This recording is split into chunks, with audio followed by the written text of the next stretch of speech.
Hello and welcome to Washington Park Ice Arena. I am Owen Becker.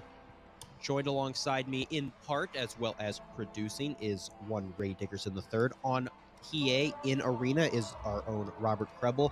And welcome to this ice hockey contest between the Missouri Tigers Division III squad and the Washington University St. Louis Bears. This is game 2 of a series. These two teams played in this very building not 24 hours ago. WashU taking that game 3-0. A shutout for Pellegrini, the goaltender for WashU, and he's starting again, second half of a back-to-back. Not the same case for Missouri. Their goaltender for this game is going to be number 31, Jackson Winkles. Michael Christopher played a good game yesterday for the Tigers, but obviously he can't score goals, so Missouri was defeated. That's 3-0 with an empty netter. And so now Winkles will step into the crease for Missouri. These two teams played a very even game until the third period yesterday, so I'd imagine a similar situation would be found here as WashU tries to go to work in the offensive zone, but Missouri comes away with the puck, and now they're going to try to get out, but a turnover. A poke attempt by Winkles, but he's not able to get there. There's a shot, and that one goes wide. Missouri still trying to get it out of the zone, and now they do. It's a foot race to the goal line. WashU will come away with it. This Missouri Division III team has struggled with offense this year. That has been... There's a tough angle shot. Rebound, and he scores! A tough angle shot off the shoulder of Winkles. A juicy rebound in front. The defense is unable to clear, and it's an early 1-0 lead for the Bears. Not something you would like to see. I'm sure we can get a replay on that.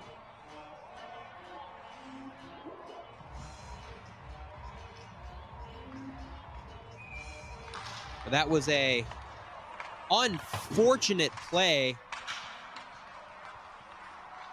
for Missouri. Both a little bad luck. I mean, that was just a perfect rebound. But also, the defense unable to clear the front of the net, and Zagorski nearly put that into his own crease there. How you like that? Do you have the shutout streak broken by yourself? 8:30 left in the first period. Man goes down, no call. There's a turning shot intercepted. Foley trying to put one on there was Noah Locke. Boy, no Tigers scored yesterday, but Noah Locke probably came the closest. He had a bunch of great chances. You think if Missouri's able to get a goal here in this contest, Noah Locke is going to factor in on that. Missouri will get a partial change. Here come the Bears, 2-on-3 entering the zone, and that little rush chance doesn't do much. So Missouri comes away with the puck, but they're going to turn it over once more, and then the Bears will fire it back right where it came from. Number 21, the captain, J.T. Baker, the veteran junior. He was on that team in 2023 that won the MACHA Gold. And here's a chance in the slot, saved by Winkles, rebound, and that one does not go to the net. Turning shot. Working behind the net still is WashU. Missouri now trying to get the puck out. They are able to, but not retain possession. And they'll now finish that line change that they started earlier. Zach Sansone, the defenseman. He's another guy that may have not played a lot of minutes, but he's in this club for a long time, working his way in front. Here's a chance and a save made by the goaltender. WashU will go for a full change. And after that first goal, things have settled into a pretty even back and forth play. Failed rush chance for failed rush chance. Neither team able to properly set up in the offensive zone. A weird, wonky turnover there. I think that pass went off the skate of a WashU defender, and it almost ended up in Winkle's net. Good heads-up play by Jackson Winkles to make sure that that didn't slip past him. Yeah, we were talking before that goal, though. Offense has been an issue for this Division III Missouri team all season. I mean, defensively, they've seemed very structured, both their forwards and defensemen. And the goaltending has been what you would want from it. It's just they've had trouble putting the puck in the net. And if you can't put the puck in the net, you're not going to score any goals. There's some contact. There wasn't an overly physical game yesterday, but there were some key moments. A few sticks and gloves went flying. A few bodies went into the bench in the penalty box. That was late in the third period. That puck will harmlessly float towards the net and covered. Some updates for the Division II team. They are in St. Louis, specifically Maryville, playing a tournament. They defeated Maryville in the shootout on Thursday. Yesterday against Arkansas, they were defeated 7-3. They play Lindenwood tonight. We'll be bringing you updates from that game as we hear them. Lindenwood, of course, the Division II national champions last year.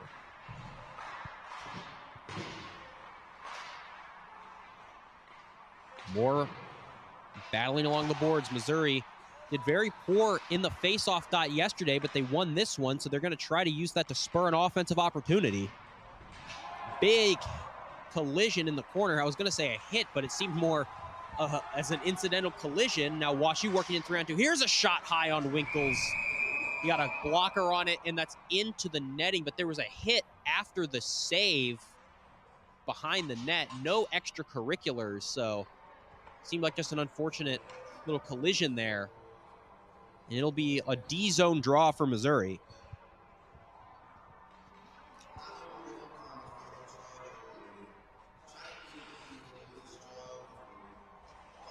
I just want to, once again, specify that Darren Pellegrini, number 72, the goaltender for WashU, shut Missouri out 3 periods yesterday, including some absolutely phenomenal saves, as Missouri's going to take this one. Turns it over. But gets it right back. Pass intercepted at the center ice line.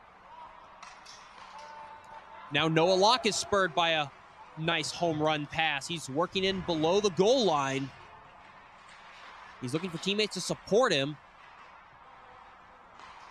WashU's finally able to come away with it, but a nice interception, and they're going to call that one a high stick, I believe. So the puck is blown dead. Not a high-sticking penalty, mind you, but a high stick to keep the puck in the zone.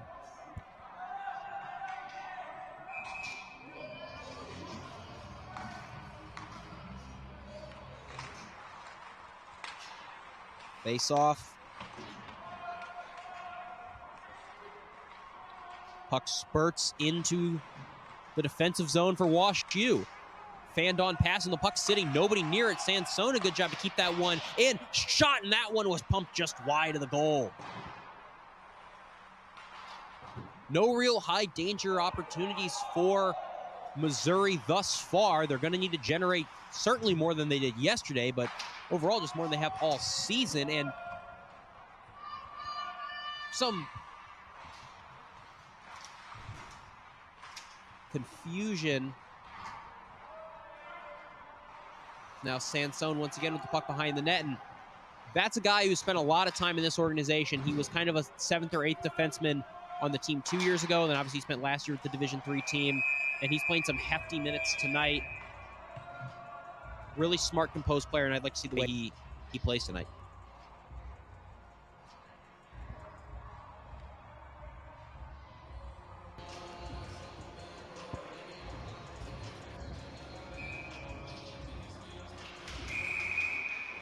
Got a whistle right off the face-off. So they'll redo this one.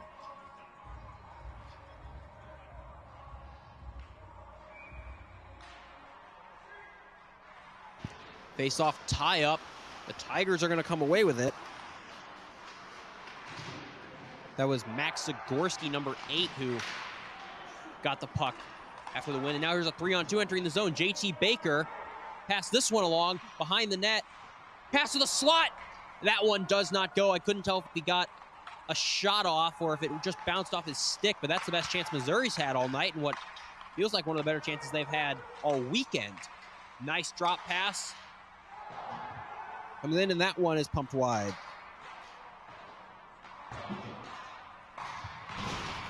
A big hit along the boards, and that puck is gloved nicely by Zagorski. That shot from Zagorski, gloved by Pellegrini. Yeah, when we talk about Pellegrini, he had one heck of a game last night. Outstanding in the middle of the crease. There's a lot of chances from the Tigers that were right in the neutral, like right in the slot of the ice, but he saved a couple good opportunities, and see if he can do some more today. There is obviously that factor of energy and exhaustion having played yesterday. Something we've seen opponents do a few times. Oklahoma State against the Division II squad started the same goaltender on the Friday and Saturday, and those games were even closer. It was a 9:30 a.m. start for the Saturday game, so it was only about 13 or 14 hours apart as this puck is iced. So Pellegrini had a good game, but he wasn't overly tested, so you think he's got enough energy to probably go again tonight. You would think. I'd also like to see if the referees just see how the game went yesterday, where it was almost no whistles through the first whole half of the game. And it seemed like once that half of the game, right around that, in the second period, right around the 10-minute mark, it seemed like the whistles were pulled out and they wouldn't go away. So hopefully they stay away today, unless it's for Mizzou. Certainly an interesting game yesterday. It was a very clean contest, not a single penalty until 10 minutes left in the second period, and then that period ended with a flurry of penalties, a few 5-on-3s, and none of those amounted for anything for Missouri. They did give up a power play goal. That was the second one that was scored by WashU. WashU scored a power play goal, a 5-on-5 goal, and an empty netter.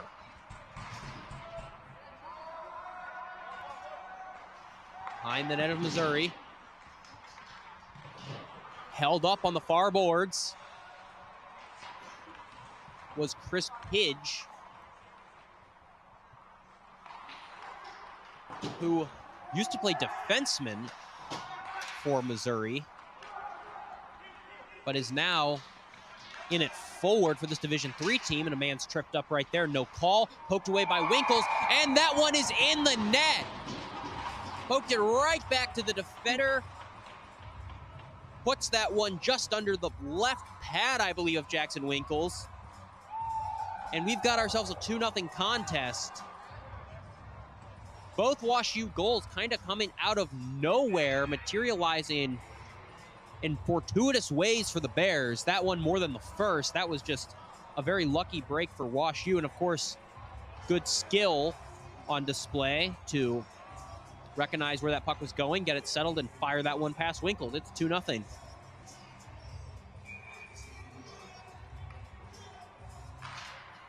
Face-off taken. The centerman, number 20, Ben Huerman.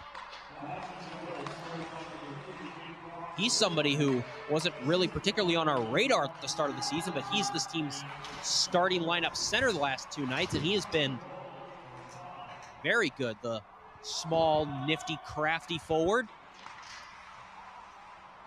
Sort of reminds me of someone like Alex Steen wearing that number 20. Here's a pass to the slot. Nice break by the defense. Here's a second chance shot. Poking away, and they are not able to get it. Now a whistle. I believe the net was knocked off its moorings. Yes, it was. WashU doing a great job just funneling pucks into the slot and hoping that bounces go their way. And so far, that's worked not once, but twice for the Bears. I'd like to see Missouri come up with some sort of offensive strategy of their own, but so far, it's really just been a bunch of one-and-done rushes.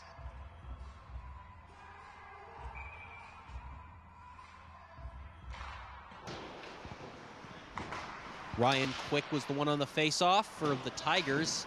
WashU was able to come away with it. WashU was, by my count, near 70% on face-offs yesterday, and that was one of the big reasons they were able to win the game. I mean, even at the end when things were probably over for Missouri, it was 2-0 WashU, and they had a 6-on-5 offensive zone face-off, and it was a clean win and loss. And here's a break. That one's backhanded past Winkles. Another shot, and that one saved by Winkles.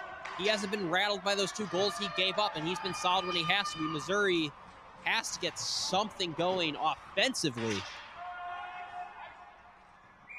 That puck trotted all the way down for an icing. 10:53 left to go in this first period of play. It's 2-0 for Wash U.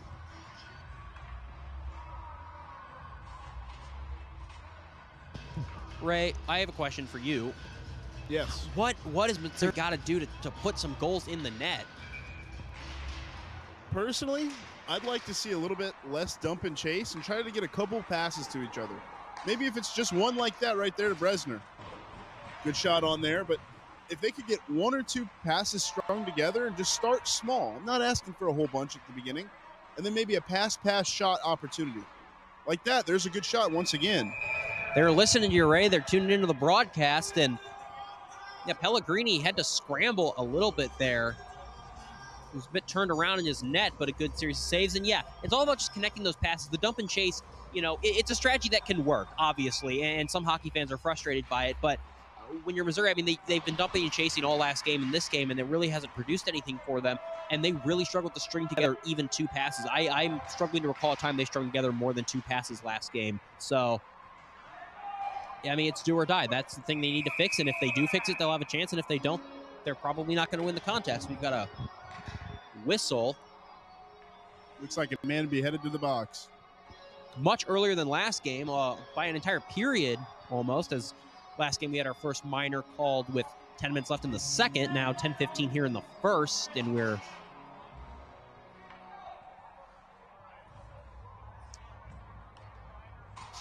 down 2-0.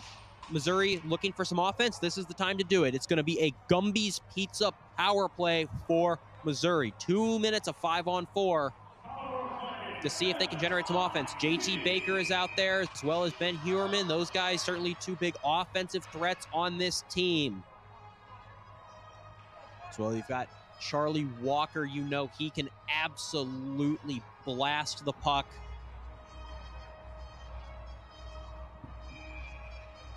Max Zagorski as well, the one defenseman on this power play unit, and we know how good he can be. Win on the faceoff by Missouri, but it shoots all the way back, so Zagorski's going to have to go chase it. Bit of a panic struggle for Missouri to try to get set on this power play. They were thrown into disarray immediately. There was some miscommunications as that home run pass is intercepted. Walking in now, fires a shot and a blocker save. That was a wonderful chance and a better save by Winkles. So immediately a short-handed opportunity by Emron McNamara, number 67, who scored one of WashU's 2 goals in this period, and he was looking for another one.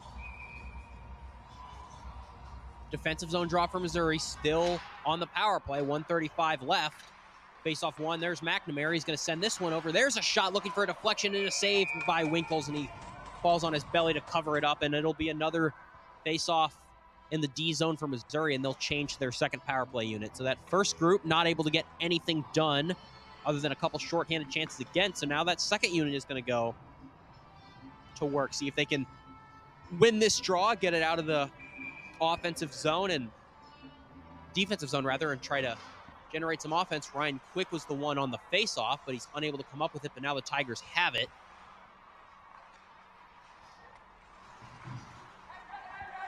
Puck along the boards, blasted right back down. Noah Locke, the focal point of this power play 2 unit, I would say, as that puck goes into the netting.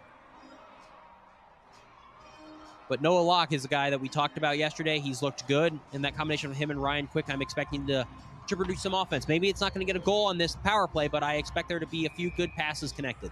I assume Locke changed numbers today? Is he's number 12 today instead of number 6? I believe so. Okay. A little bit of change. That's okay. We'll figure it out as we go along.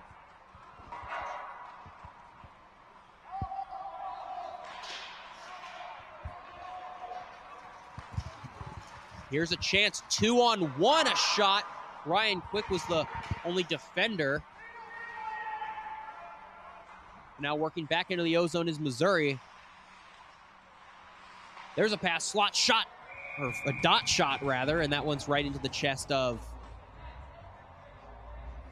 goaltender. And so with 8:59 left in the first period of play, 45 seconds on this Gumby's Pizza power play, Missouri will have another offensive zone draw. Pretty weak power play thus far for the Tigers.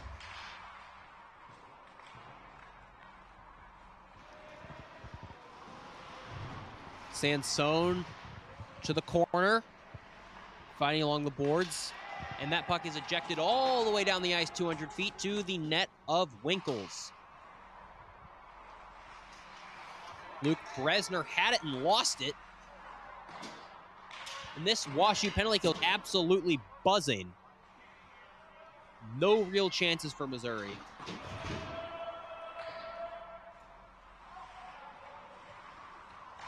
As that puck,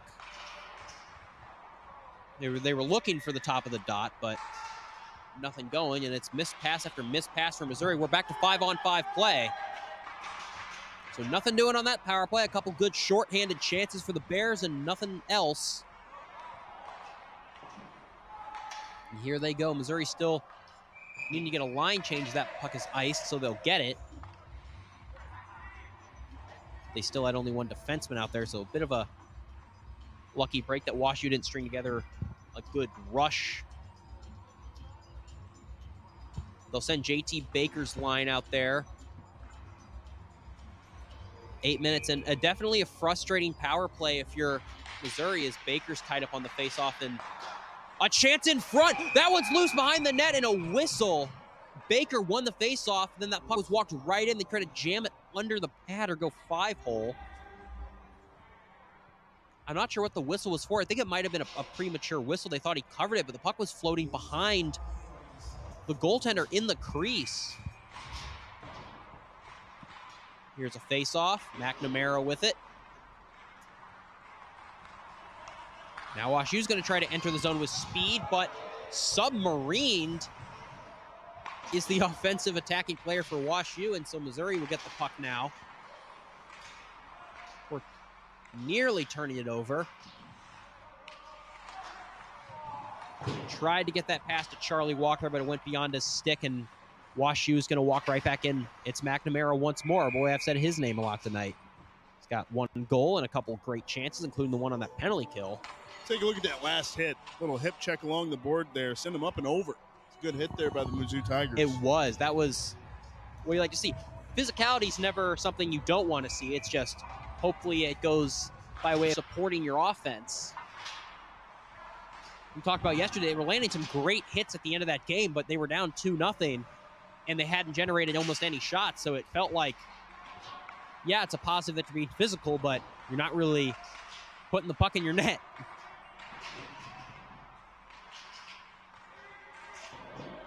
Tied up now. Baker tried to get that one back in a shot. Glove by Winkles. He dropped it for a second, and so we've got some pushing and shoving in the crease.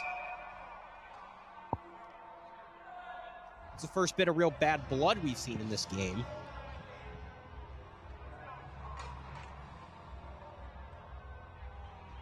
I think we'll see that tick up throughout the course of the night. These two met last night, just about every guy out there. So I'm sure there's going to be words said that were said yesterday, but tick it up even more 24 hours later.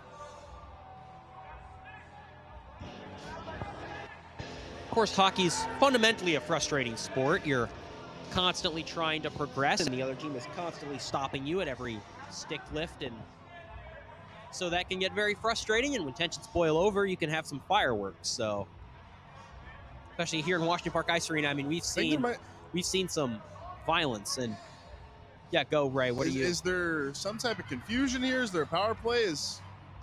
Okay, no. So it looks like Haji might be staying out there, or what's happening? So a WashU stick was on the Missouri bench. I'm not sure if a Missouri player stole the stick or what the deal is, but I'm only seeing 4 men in red. That's what I'm confused with here. Well, so no one's in the penalty box, so it is 5-on-5. There was two things happening. There was confusion about a penalty, and then a Missouri player also stole a WashU player's stick. Face-off one and a blast blocked. And that puck bounces all back to the WashU zone. McNamara with it. Pop that one off the glass. Chasing now are the Tigers, number 28, Camden Axe, the Axe Man, or the Axe Killer, if you so prefer. We're getting into Halloween season, or we're fully in Halloween season, so maybe that's a nickname. Ben Huerman with it, tried to pass it, but fanned on the pass, so he chooses to just dump this one in. Played now behind the net of Wash U. Here's a 2-on-2 with speed entering the zone, carried offside. A little too much stick handling, and this by that was Amir Haji, and his trailing line mate outpaced him, so it's carried offside, and we're gonna have a face-off. Boy, did I say his name a lot yesterday. Yes. Haji was all around the puck, making plays, round plays, good play off of the puck as well, not just with the puck. Also, a specialty here on the draw. Absolutely. That was when he said his name most. Just Haji wins the draw, Haji wins the draw, Haji wins the draw. I mean, he was a face-off monster. Hadn't had quite as much impact so far in this game. Still been fine. And, of course, we're only in the first period, so there's plenty of time for him to make a more significant impact. And a nice bit of contact there at the blue line to create a turnover. Puck shoots all the way down. No icing. Missouri behind the net of Pellegrini. Tried to shovel that one to the net of Pellegrini off a skate and back out. Wiggles with his arm up. It's going to be an icing call, as no Wash U players were close to contesting that one. So it's going to be an offensive zone draw. Wash U's going to, they had a line change, but their guys are going to have to get back on the ice because it's, of course, an icing call. You aren't allowed to change lines. Missouri's going to get a fresh set of legs out. Hopefully, they can win a face-off and generate some offense here. Ironically, that might have hurt them because Haji is out here, and he's probably going to win the face-off, as he does immediately. And so if you're Missouri, you almost wish you could have declined the icing and let them change lines so you have a chance of winning the face-off. How impactful are you as a player when you have teams thinking about that kind of decision? 2-on-2. It's Walker. Sends this one over. Put on the net and easily gloved up by Pellegrini. What a play. Talk about making things look easy. Yeah, I know. Pellegrini, like, that wasn't even no issue to him. Just casual, yeah, I got that. Don't worry about it, guys. It's not a overly flashy play, but that was a decently placed shot by Luke Bresner, and Pellegrini just pumps it up and then catches it. Here's a backhand chance once again. Pellegrini with the save. Block with it turning, and that one blasts well wide of the net. Missouri still with possession, shovels this one to the shot. Bresner's shot covered up by Pellegrini. Missouri doing a better job of testing Pellegrini. He's now almost at 4 straight periods against Missouri with no goals. You know, we've seen a lot of hockey already throughout the September and October. There's not a goalie I can recall that has played this well. No, I mean that we've seen some good goaltending performances. I mean, not every game we've seen has been 8-0 like or 8-5. I mean, we've seen Oklahoma State had some excellent goaltending at the D2 level. SIUE had some fantastic goaltending. Illinois State. But nobody as good as Pellegrini in my mind, because while his defense has made it easier for him at times, he has come up big when he's had to and shut the door on this Tigers team. Almost like Carey Price level of calmness, just steadied, still in the net. And also when the puck's on the other end, or when one of his own guys brings the puck back in the zone, one thing you really aren't noticing is he's tracking that puck like he's in a goaltender stance. What a hit. Wow, big collision. He wasn't even really a hit. He just picked him up and threw him down. Max Zagorski. We'll get back. Okay, back to that thought of, Yeah. He's locked in on the puck, almost in a goaltender-like stance, even when his own team has the puck. The guy is just locked in completely from whistle to whistle. It's elite level focus, and he's also done a great job. That awareness has shown when he plays the puck, because he's done a good job playing the puck and helping his team's offense kind of get spurred on with his puck playing ability. So all around great goaltending, and You know, he doesn't seem completely unbeatable, but it's definitely going to be a big challenge if Missouri is going to beat him twice at least in this game to tie it. Missouri thought they might have had a 2-on-1 chance, but a nice defensive poke prevents that from happening.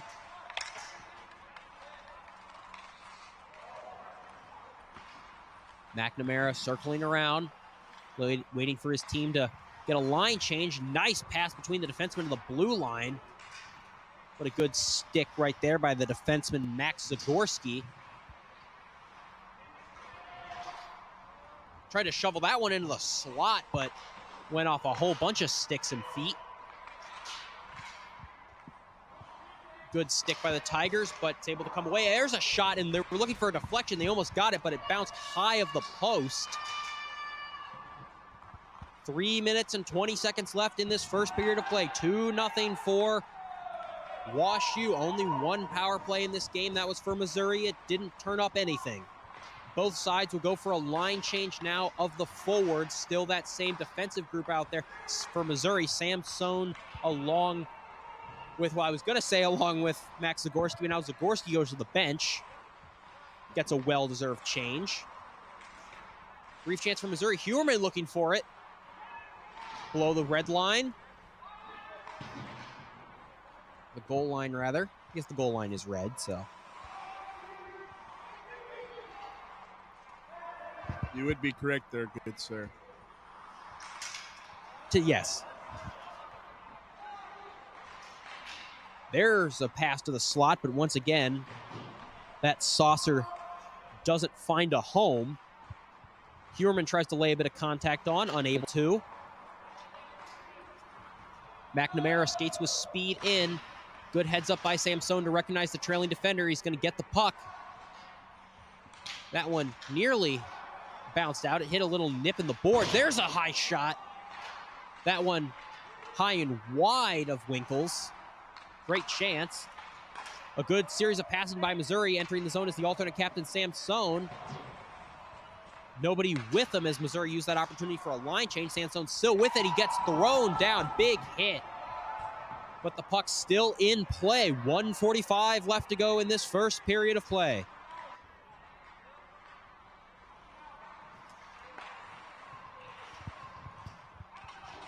Finally, WashU's able to get the puck out, and they will get a much-deserved line change. Missouri seems like they're finding their legs a little bit in this first period towards the end. That one backhanded towards the net. Good defensive play to keep it out of the crease. Sent up, good keep in. More body contact as we approach 1 minute left in this period, 1:10. Shoved around, looking for a slot pass. Near chance, but he couldn't corral that one.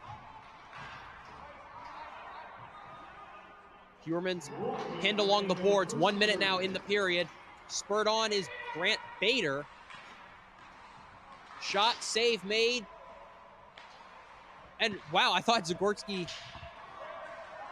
or not Zagorski, but I thought goaltender was covering that, but it turns out the puck fell loose.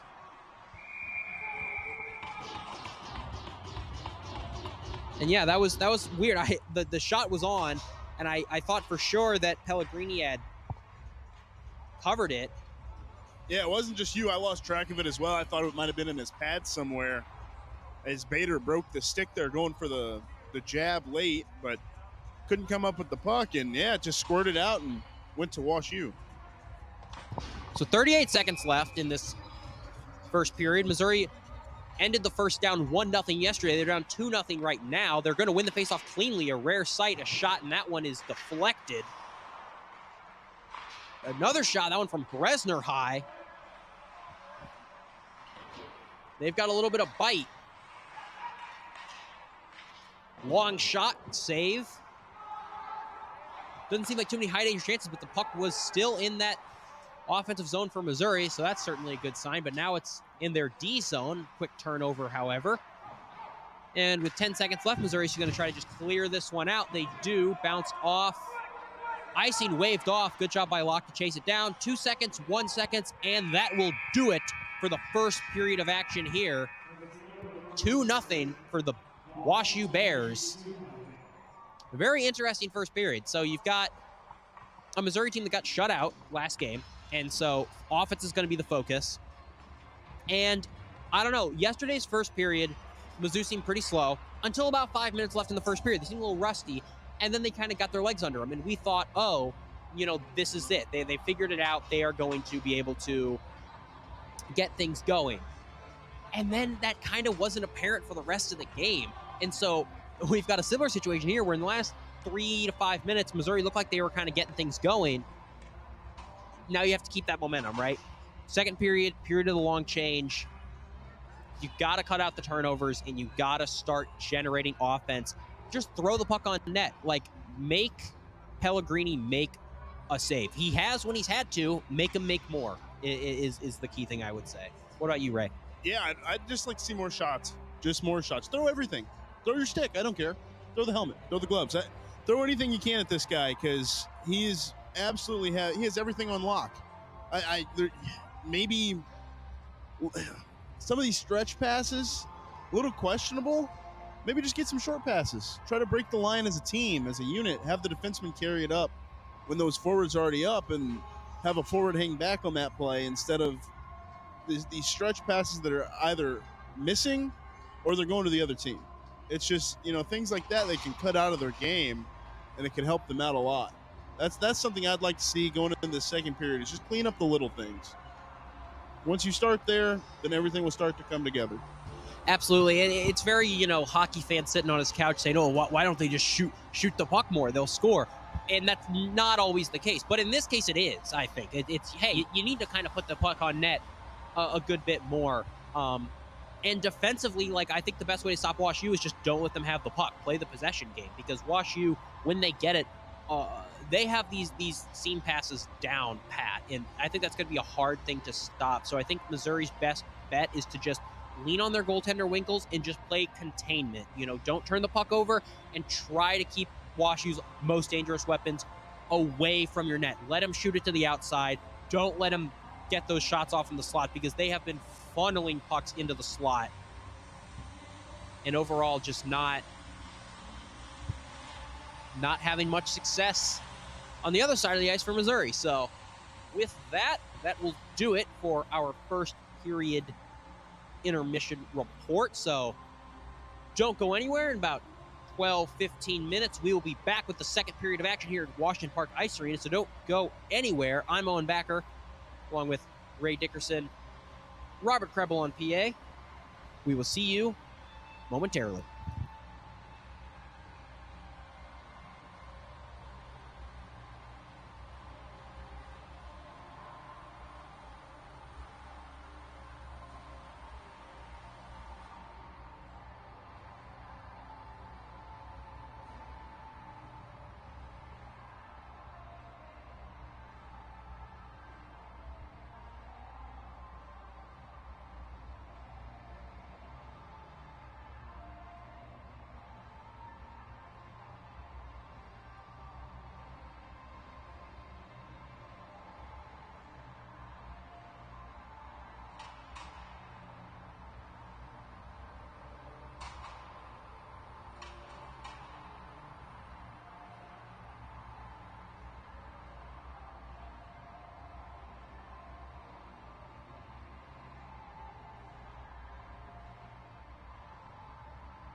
Welcome back to Washington Park Ice Arena for the second period of action between the WashU Bears and the Missouri Tigers. I'm Owen Backer, joined alongside me as well as producing Ray Dickerson III. Of course, as always, Robert Preble on the in-arena PA. It's the period of the long change, so after a tumultuous first period for the Tigers, they'll look to get their offense going, down 2-0. They were shut out 3-0 yesterday by this same WashU team, so it's now 4 periods without a goal. You'd really like to see them get something going. They had decent offensive goings on, you can say, at the end of the first. Started to kind of get their legs under them, so hopefully that momentum transitions into this period.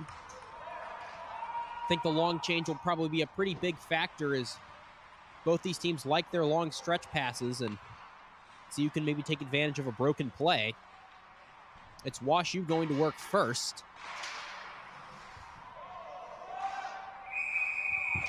And that one is out of play. Some updates from the team, the D2 team in St. Louis. That tournament they're playing in Maryville. Missouri played Lindenwood tonight. The Tigers losing 10-0 to Lindenwood. Lindenwood, of course, the national champions in Division II last year, so Missouri definitely heavy underdogs going into that tournament, and the Missouri team also pretty banged up, having played on Thursday and Friday as well, so not a great performance for Missouri. They lost 7-3 to Arkansas. They had a win in the shootout over Maryville the first night, so we've got some confusion. So the horn went off during play. Also, we have a power play for WashU, and an awful. I'm not trying to be mean, but the clock keeper today has not been there. You know what I mean? Of course, there's also always technical difficulties. If you recall, we usually have them, not the clock keeper. Fair enough. Fanned on shot, and if you recall, the scoreboard here in Washington Park Ice Arena used to not show the number 5 for a long time. Of course, that was fixed last year, but it was the number 6. So it'd be 5, and then it would just jump to 7. That was odd, but we make do. And so tripped up right there was Haji. No call. Seemed like that was sold a little bit. It is. Oh, yeah. No, the ref's arms up. I didn't see it. I really think that should have been a call. It seemed like he maybe sold that one just a little bit. So, touch by Missouri. Haji, who's had a big impact for this team, has now drawn a penalty. And so, a 5-on-3, assuming this penalty goes the way we think it will be. So, it was a delayed call and Missouri touched it. So, you'd assume that that's what the penalty was. And this penalty kill for Missouri will be brought to you by Harpo's. So it's 1 minute and 10 seconds of a 5-on-3. An incredible opportunity for WashU.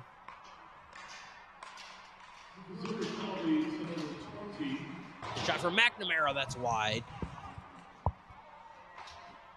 Taken out by the captain, tosses this one over to the right dot. Holding, sends one to McNamara at the blue line. They're playing catch. They know they've got time. Here's a shot. A stick's gone flying, and a good clear by Missouri. That was Bresner who sent it down. And he's hauling as fast as he can to get a line change. Once again, the period of long change, and you see it on plays like that. This one is taken offside, I believe. You know, WashU, we talked about their defense and goaltending. Their offense wasn't incredible last game. They only scored 2 goals in the game that weren't empty netters, and one of them was on the power play. So they would certainly like to get an insurance marker here. I mean, this game is nowhere near done yet, obviously. The second period has just begun. And if Missouri's able to kill off this 5-on-3 completely, I mean, that's pretty big momentum for them. 35 seconds left on the 5-on-3. Some scoring update. Also, the first period goals, we have a change in the scoring. That first one is going to be given to Haji, assisted by McNamara. The second goal is Riceberg, assisted by Haji and Smith. So 2 points for Haji already. And of course, he's been incredible in the face-off dot, as he was yesterday. It's an impact player right there. Of course, not on the ice right now. WashU changed to their second power play unit, so they'll go to work. 5 seconds left on this 5-on-3. There's a shot. Gloved up nicely by Winkles just as the 5-on-3 expires, and so we'll be back to a standard 5-on-4 power play on the Huerman penalty for the remaining 49 seconds. Good save there by Winkles. We'll take another look at it. Going across the crease, post to post. Good lateral movement by the goaltender. You definitely like to see that face-off taken by the Bears. They've got a little bit of time to work here still. Held up at the blue line. Pass to the top of the left dot. Centered that one. Shot. Left save by Winkles. What a pad save by Jackson Winkles. On the slot shot. 25 seconds on the power play and a clear from Missouri. They're going to stay on the ice, the same penalty killers. They can't get to the bench.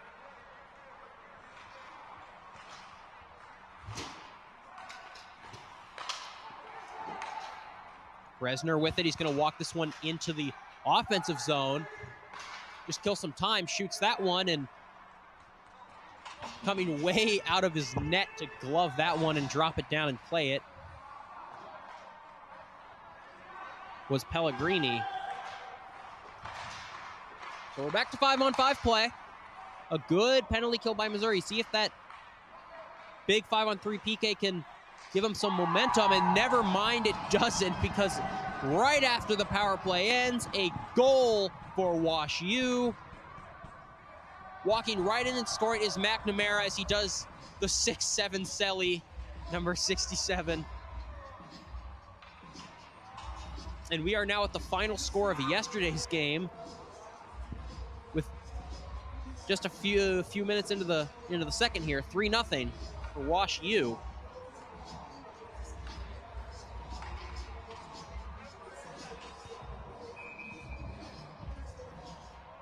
What an outstanding individual effort there by McNamara. Washington goal scored by number 6-7,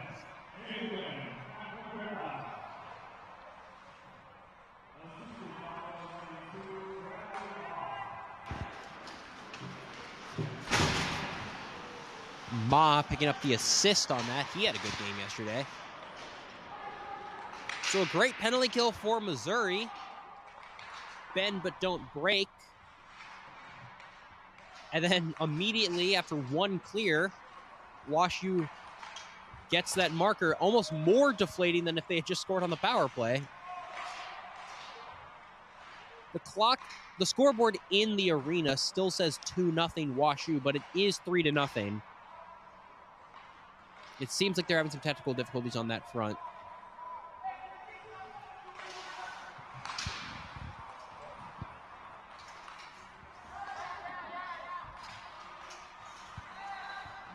Missouri trying to get into the offensive zone and go to work, but turn it over immediately, and now WashU skates in with speed, gets that one to the net of Winkles.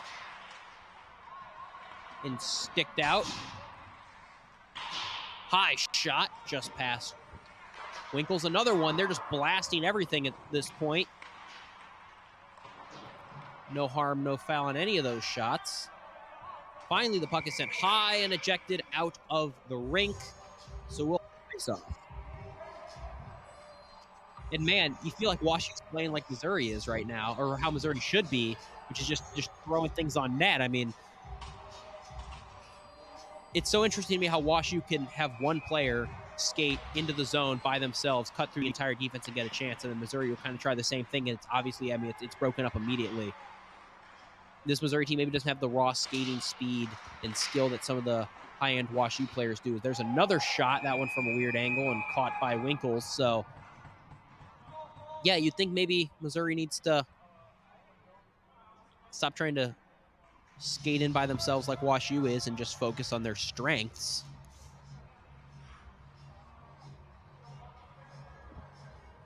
But I mean, that's unacceptable. This is unacceptable levels of offense, right? I mean, you haven't scored a goal in 4.5 periods now at home, after a long break. I mean, that's something against an opponent like WashU, which they're a good team. They've got good players, but they aren't, national champions. I mean, they were 6-4 on the year entering this series, now 7-4 after the win yesterday. I mean, that's not a world-beating team.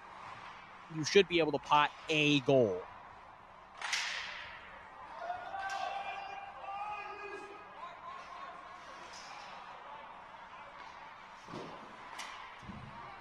WashU intercepted, and now Missouri's going to have a brief chance, but it's stick lifted away, and now the Bears will put this one in. Oh my! A massive collision with the boards, and that's going to be a penalty and some fighting afterwards. So I had a pretty good angle on it. It looks like his face, of course they do have face shields on, which is good, but the entire front end, I can't see exactly who that was, went careening into the net, or into the boards.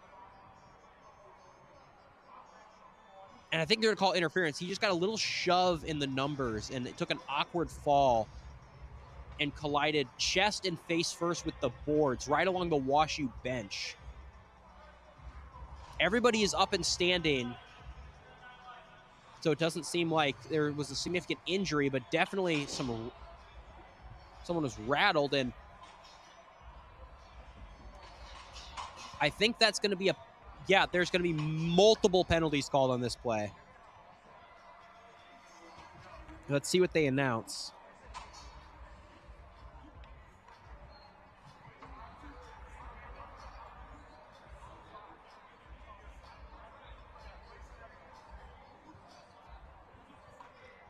It was Swanson who went colliding into the boards, I believe.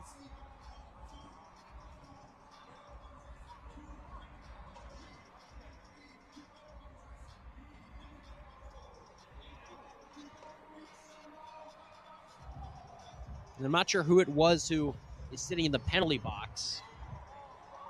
There's 2 Tigers and 1 Bear in the box. It looks like Ma. No Lions.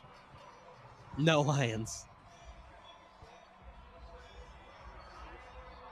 No, it's Zimmerman. So it looks like Zimmerman is the one.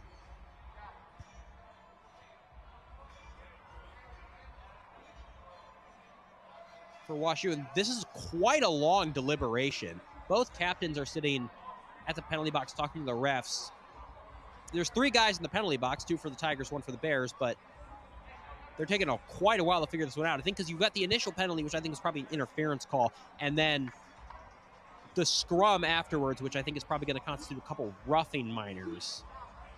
So if I had to guess, I would say this is going to be a 4-on-3 for WashU. There's actually 3 guys in the penalty box for Missouri now. Sansone is one of them. Pidge looks to be one of the others. Yeah, Pidge. Can't really tell.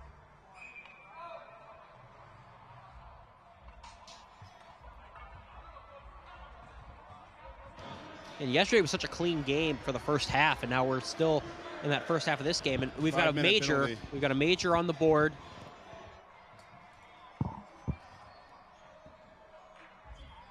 So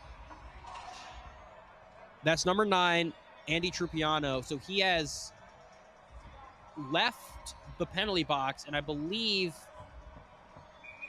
he was going to the locker room, but he's on the bench now. So so there's only 2 Missouri guys in the penalty box now. They've taken away the Trupiano major. So we're trying to follow things best we can here. They've taken away the Trupiano major. And so it's a 5-minute power play. The clock is not running. There's a blast, that one high.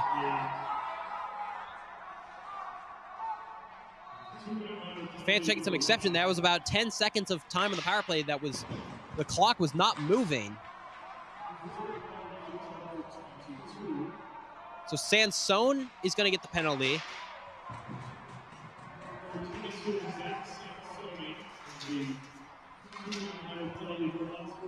That's an unsportsmanlike penalty.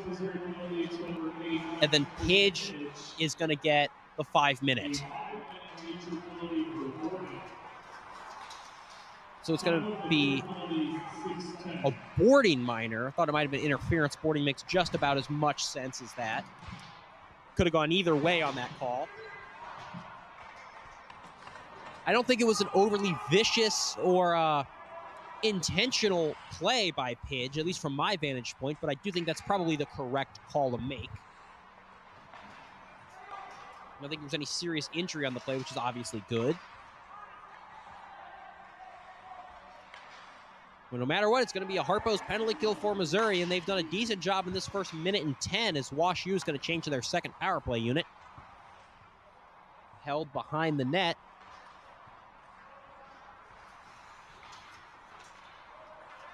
And now they're going to try to spur this in with great speed working into the offensive zone. Shot, save made by Winkles. And what an incredible burst of speed by Dezo Chen.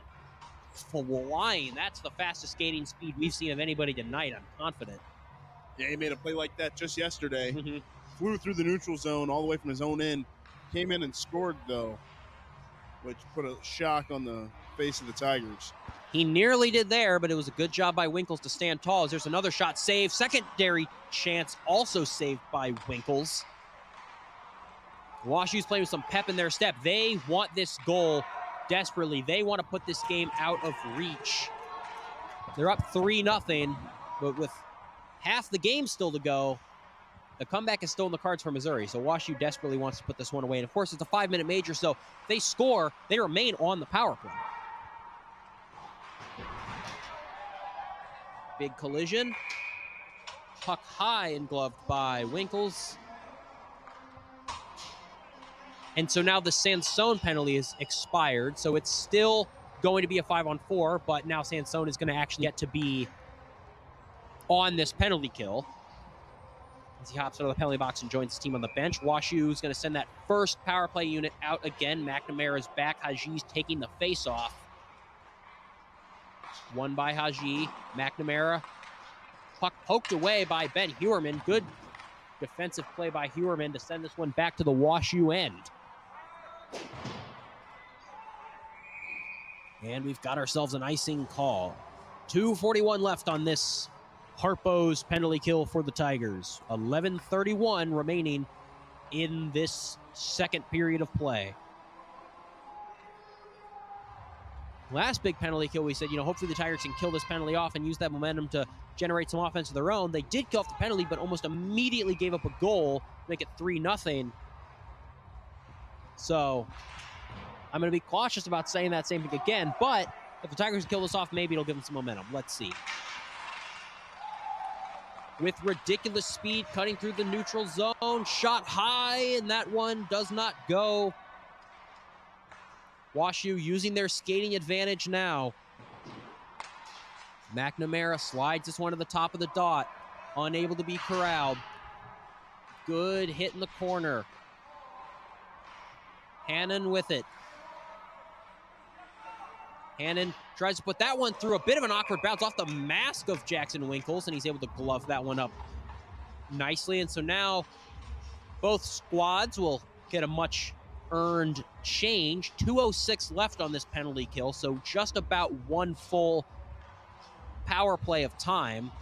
Of course, if they score, because it's part of that 5-minute major, it still remains a power play. Face-off won once more by WashU.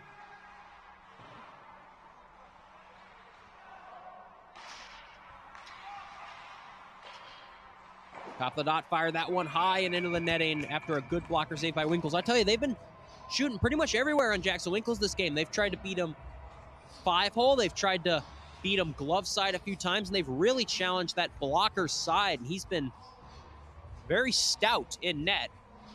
That's been a pretty active blocker, and you can't really blame any of those goals fully on Winkles. They were just more defensive breakdowns, so that is an encouraging sign to take away from this weekend so far, is that Michael Christopher played very good yesterday, and Jackson Winkles has played good today, and you still have Zitzman, the goaltender. He didn't suit up for either of those games, so that's listed as the D3's third string, and he's a very good goaltender, as we saw last year and this year. So definitely a healthy goaltending depth chart for the Tigers. Of course, Stiplakolski and Christoffel, the D2 team's goalies, and they're both very solid. 1:30 left on the penalty kill. Pass this one to the slot, turning shot. And a whistle. Winkles made a couple of saves. Not quite sure what happened. Yeah, there. I'm not either. Off? I thought the net came off its moorings, but it doesn't look like it has. I mean, it seems pretty... The WashU players were pretty frustrated because Winkles made a save and there was a rebound, and they had the chance to shoot that rebound, and right before they did, the whistle was blown. They still fired it and Winkles made the save, but there's no penalty called, I don't believe. Referees are explaining it to the coaches of WashU currently. If only they could explain it to us as well. I don't think we're going to get anything from Luke Kmeyer. No. Specifically him, our good buddy. Zoa Chen had the initial chance. The speedster, he's got a quick wrister. And again, Winkles has been very solid in net. Another face-off taken by the Bears. 1:20 left on this power play for WashU. A clearing attempt doesn't go. A man's tripped in the corner. No call. Bresner walks out with it for the Tigers. Bresner working his way in, pulls up to his backhand. Tried to get that puck in deep to kill a few more seconds, but he turns it over. Zoa Chen with the puck now. 1 minute left on this power play. It's a 5-minute major. No goals on this power play for WashU thus far on the Chris Pidge boarding call.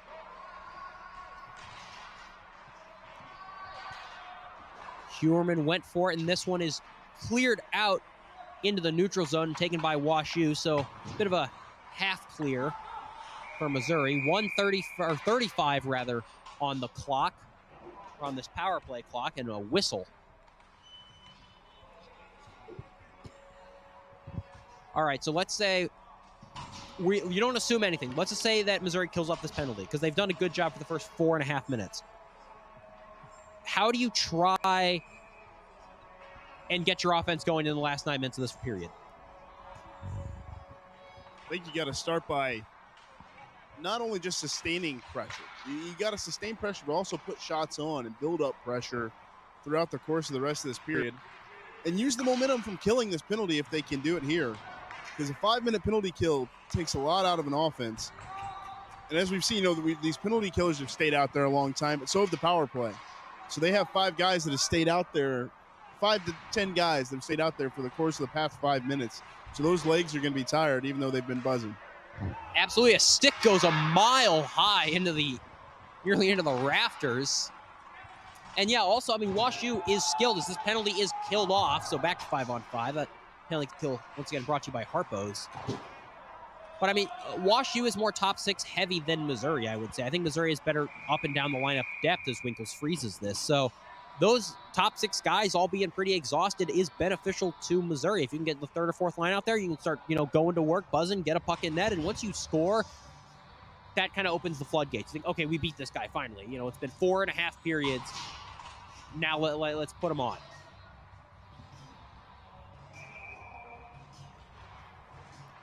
Walker on the face-off. Unable to come up with that one. A shot through traffic. Winkles did a good job seeing it. Chen now shoots that one off the blocker of Winkles, or off the pad, rather.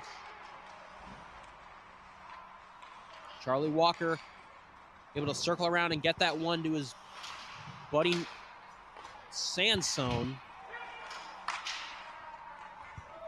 A turnover, and Walker's going to chase now. And that's a guy I really would look to kind of produce offense for this team. He's got veteran experience, and he's got a wicked shot. One of the more overt offensive threats on this Missouri team. You'd like to see him be able to put this one in the net. Chen once more, the speedster shot. Save, but a rebound. Another save. And a whistle. Winkles has just been getting an avalanche of shots this period. The offensive pressure before the power play, and then the power play, and then now after the power play, WashU's been throwing more on the net. Winkles has been solid.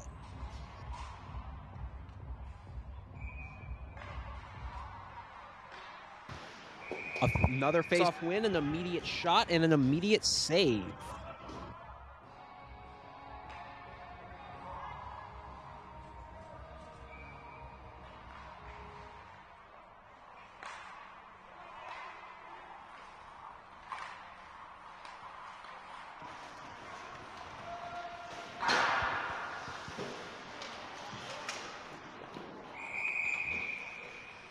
Puck sent up high and out.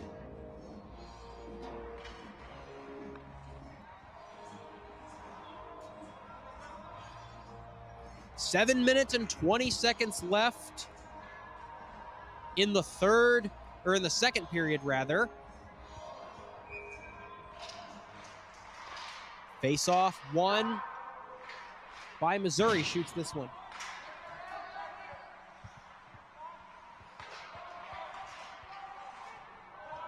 Thought they had some offensive zone pressure there, but the puck is out. And a bit of an awkward play is a WashU player and a Missouri player collided with Winkles, and the puck was sitting loose. If they had shot that puck, it would have gone to the net, and I think that would have counted. Here on turning shot and an easy save made. It's very odd. The WashU defender was kind of working the Missouri forward, and then they both went careening into Jackson Winkles' net. Surprised there wasn't any type of call there. I know. Whether it be interference, goalie interference, or maybe even a whistle. Yeah, Winkles was completely down, but I guess they say no think threat. They thought the Missouri player was the main person that created the collision, which I don't necessarily disagree with. Bouncing puck corralled by the Tigers. Saucered, top of the dot. There's a shot, a good save made. That's the best chance Missouri's had in a while. That's also been the issue for the Tigers, is these somewhat decent chances that are one and dones, as they're unable to get the rebound there, and now McNamara skates into the zone. So they can't string together that consistent pressure that we've talked about. Mile with a good attempt there. The hands for this team are pretty solid, but the Tigers have Here's a a good chance break. here. Shot scores! What a goal! Drops to the knee with the windmill celebration. And after 4 2/3 periods, the shutout is broken. Kyle Kraft picking up an assist, and I believe that goal is number 13, Mick Nicholson, who had some chances yesterday, obviously couldn't get anything going. And then what a job on the breakaway to turn around and put that one in. There you go. You got an opportunity there. Now you got some momentum. Get back in this game, and hopefully they can get another one and strike quick. It's a good play there by Nicholson to turn around, like you said. Turned on those edges sharply and went down and potted that one past Pellegrini, the first one we've seen in over 70 minutes of play. And hey, WashU just iced the puck, so I mean, if you can win a faceoff here, this could be a good chance for Missouri. The first goal is always going to be the hardest. You get in your own head. Now that they've scored, everything else just seems easier. And that wasn't just a one and done. I mean, that was the result of some decent pressure over the last few minutes. As the puck is carried offside by the WashU Bears. Yeah, Kyle Kraft also picking up an assist on that, which I like the way he's been playing this game. It feels good. I think anybody who scored, I would have said, yeah, they deserved it. But you do like to see guys get rewarded for their hard work and their good forechecking. And this is a solid defensive team. And you like to see good defense rewarded with some goals. As we have a whistle here as that puck was carried offside. This game definitely a little bit more whistly than yesterday's contest. Yesterday's contest felt like it was a rare gem in that there was only probably what felt like 10 or 15 whistles the entire game, barring goals. I mean, that first period, there wasn't a whistle until like 13 minutes left. This game a little bit more choppy. So here's a chance, 2-on-1, shot past Winkles and past the net as well. A good chance. There's a slot chance above Winkles, and now Winkles is down. He got shoved over, but he's back up in quick order. And WashU is now buzzing. They're looking for blood. Yeah, that whole opportunity came off of a blown tire of Axe and then took out his own man, McCabe. Took two guys out on one play, left an open slot there, but good save by Winkles. As it looks like a Tiger will be going to the box. Clarify, I say they're looking for blood in a goal-scoring kind of way, not in a dirty hit kind of way. This game's been about as clean as you'd ask for. Now we've got a Harpo's penalty kill.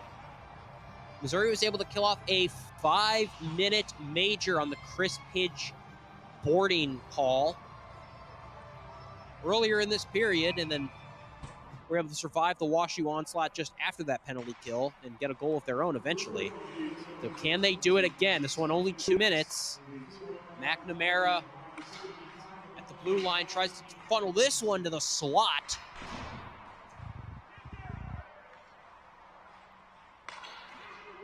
WashU going to work, shot, hits a body in front. Bresner tries to slap clear it, but can't. There's a shot through traffic right into the chest of Jackson Winkles and a good save. Do you think if you kill this penalty off as Missouri, you're comfortable going into the third period down 3-1? I mean, saying that you finally got that goal. I wouldn't say comfortable, but you're better off than if you didn't have one at all. Because Right. then you're still searching for what do we need to do. Well, now you found that you can beat Pellegrini. He is beatable. He's not prime carry price. But it also, if you do kill off this penalty, builds a little bit of momentum here towards the end of this period. And hopefully they can get one before the end of the period and build upon that. Absolutely agree with that. It's just knowing that you can do it. There's a big and it's in. It's in the net. Winkles was snow angeling to try to cover the puck, but he couldn't fall on it. And we've got another goal, so it's 4-1 for WashU. A power play marker. Yeah, you can see right there on the replay, just that second effort, or second, third, fourth effort even, to chip that one in. And that's been WashU's game. I mean, you just crowd the slot, throw pucks in, throw them into the crease. Eventually, you're bound to get something going. So while Missouri probably does feel good about scoring that goal and beating Pellegrini, who seemed unbeatable, the deficit is now still the same, that being 3 goals. So still some time to go in this period, 4 minutes. Another goal for Missouri could make them go into the third period thinking this is going to be a pretty competitive game. They've got a chance if WashU scores. I think maybe this game's probably over and done with. So a lot can happen in 4 minutes, though, as we've seen before. This Missouri team does like to score in bunches. Here's a 2-on-1 chance. Working his way in. Scores! A goal for the Tigers! That's what we were talking about. And now it's 4-2, and this game's opened up a little bit, gotten pretty interesting.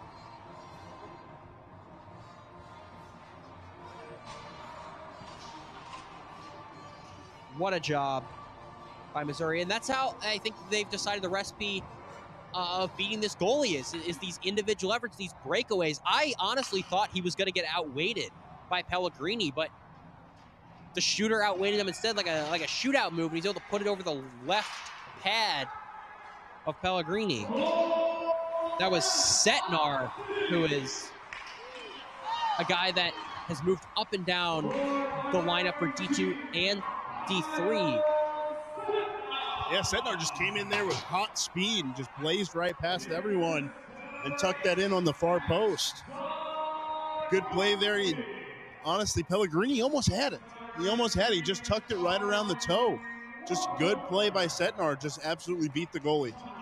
I thought Pellegrini did outweigh him. I thought he won that, and then the puck just popped over his left pad and into the net.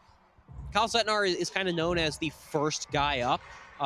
If there's an injury with D2 or whatever, he's been spent about half the year in the D2 roster. So that's a guy with a lot of experience and a guy with certainly a lot of skill. And you like to see him coming up big for his team right there. Because, I mean, even if this period ends 4-2, they're entering the third with a chance. That's all you can ask for. And that's because of Sednar. Here's a 2-on-2, maybe another chance. Shot blocked. That was a shot from Luke Bresner. The Tigers are buzzing a little bit now. Here's Locke. There's a near slot chance, but a tackle, I would almost say, of Walker. I think there was a stick tangled up in a skate. That was way behind the play. I'm not sure your guys' camera angle on the feed saw that, but there was a pretty significant tie-up behind the net of Pellegrini after that shot. Quick was just the one taken down. Then he took a pass into the back of his arm. Not having a fun shift out there if you're Ryland Quick. This was Ryland Quick, not Charlie Walker. My apologies. Charlie Walker used to wear number 91. Now wears number 19. Ryland Quick, number 91. There's a shot and easy save made by Winkles with 1:48 left. Yeah, Ray, that's something you don't have to worry about because this is your first year, so you don't remember what everyone's old numbers used to be. Well, that's buried in my head. Yeah, this is honestly, I've got caught on quicker than I expected.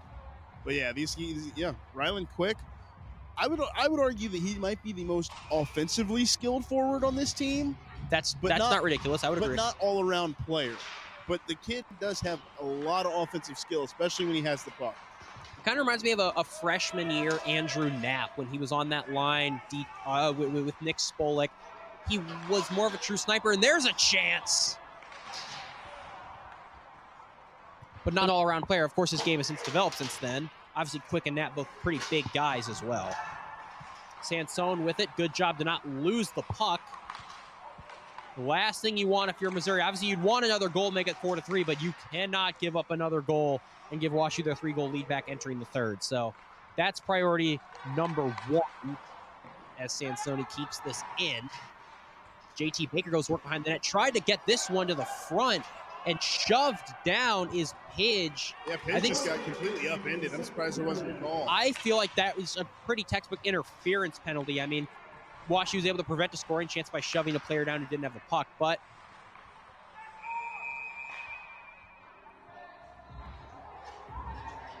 slashing call.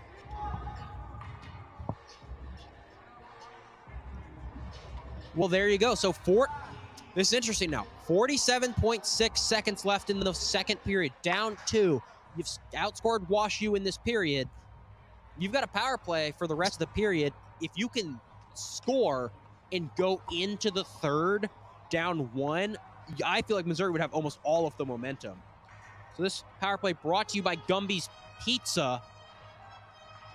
Very significant. Of course, if Missouri doesn't score, they will begin the third with a power play still, the remaining time of about 1:13. Face-off, tie up. WashU clears this one out.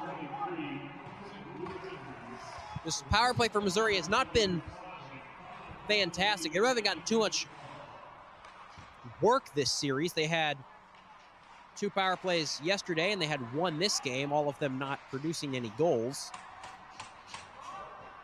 They nearly gave up a shorthanded goal on their previous power play in this game, as they're having trouble even breaking into the zone. There's Hewerman now.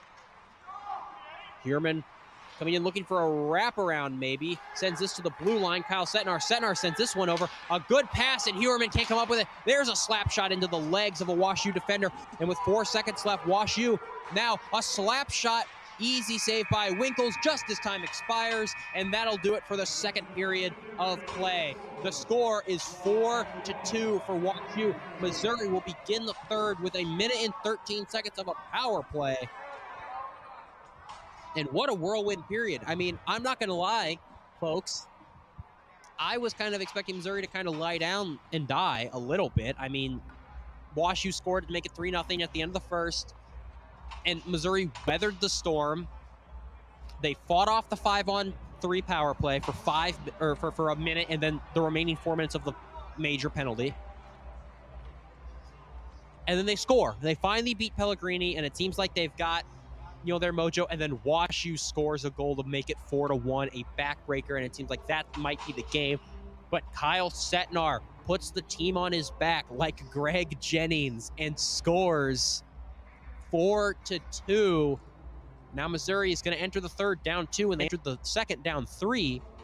And they now have proven to themselves that they can beat Pellegrini not once but twice. The guy who shut them out for 70 minutes. And it's going to be a very interesting third. I think so, Ray. Yeah, the third should be interesting, as that period was a little more even. Both teams come out of it with 2 goals, but the Tigers look to have the momentum, especially there on the power play now. I'd like to see them get some shots on this power play, maybe a one-timer opportunity. If possible, that would be a beautiful opportunity for the Tigers. But it all starts with the small passes, and you've seen a couple of them there. Hewerman got one up to Setnar, but they tried to go back to Hewerman, and he lost a little bit of the handle on it. Just the little things that just got to tighten up, and I think this team will be in a good place going into this third period. Yeah, definitely some bite on that power play at the end. I think they showed more on that 40 seconds of power play at the end of the period than they did on their first power play entirely. So very interesting to watch. Nobody at home go anywhere. We will be back in 12 to 15 minutes for the third period of action, and you never know, if need be, overtime. I'm Owen Backer. Join alongside me, providing color and producing Ray Dickerson III on In Arena PA. As always, Robert Krebel. We will see you momentarily.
Welcome back to Washington Park Ice Arena here for the third period of action. I'm Owen Backer. Joined alongside me doing color and producing, Ray Dickerson III. Of course, on PA as always, Robert Krebel.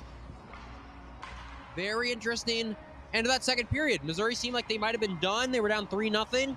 End of the first. They killed off a big power play. And then scored one of their own to make it 3-1. Wash U scores almost immediately after making 4-1. And it seems like, okay, that was the insurance marker. And Missouri scores again.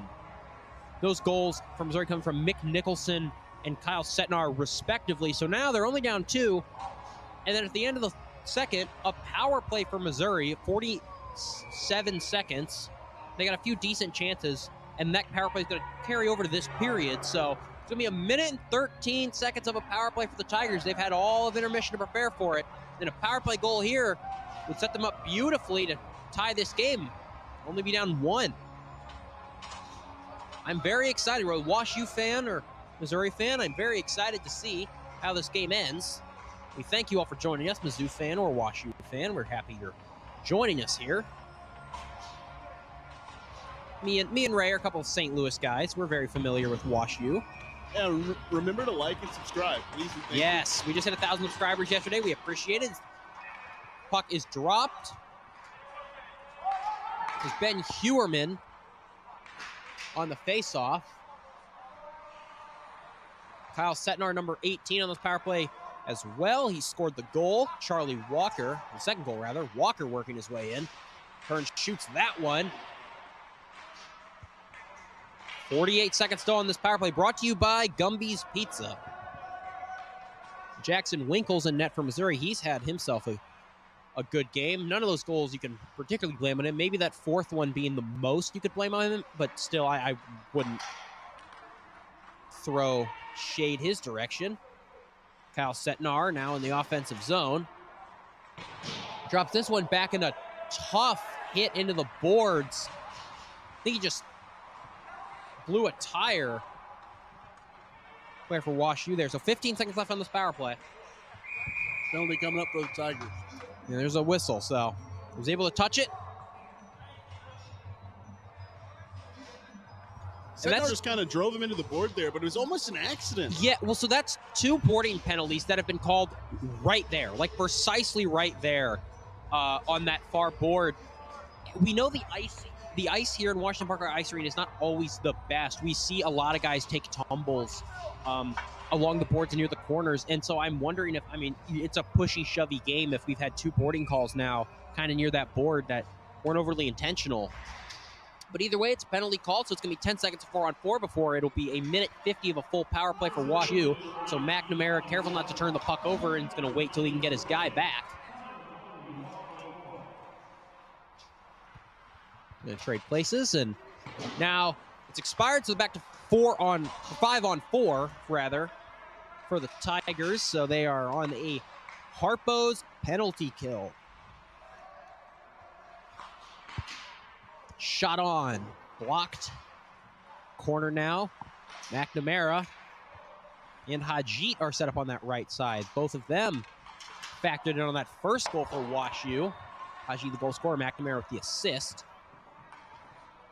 A well-deserved penalty kill, or a well-deserved change for the penalty killers is now I've got a fresh set of 4 guys out there. We have Mick Nicholson out, who scored the second goal for the Tigers as Hajit turns up in the corner. Back to McNamara, who's at the blue line. Shoots this one. That's off a foot. Rebound can't get to the net. Circling around, tried for a wraparound attempt or a pass to the slot. Doesn't go. Now here's Hajit. Hajit fakes a slap shot, pulls up, shoots this one just past the right post of Winkles. And another shot, that one from the slot, and that couldn't go. 48 seconds left still on this penalty kill for the Tigers. The Bears are buzzing. So that first power play unit out, and a good job by Mick Nicholson to get that puck out and let Missouri get a brief change. He goes to the bench and is replaced by Locke. Bresner and Sansone out as the defensemen.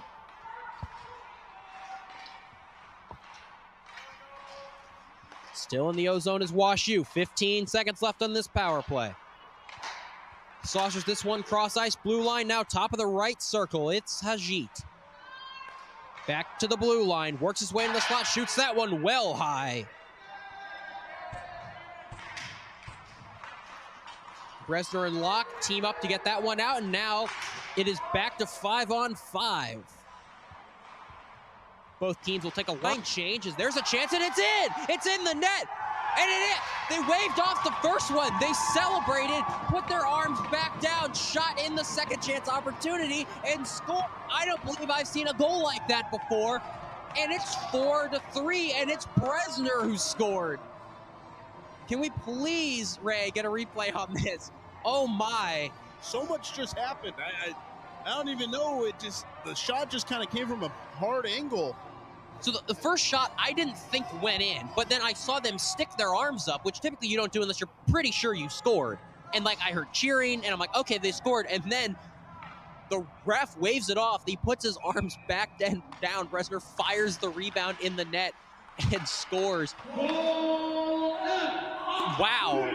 And so 4-3, I mean, this Tiger team seemed dead early in that second period, but they are back now, and they've got some pep in their step.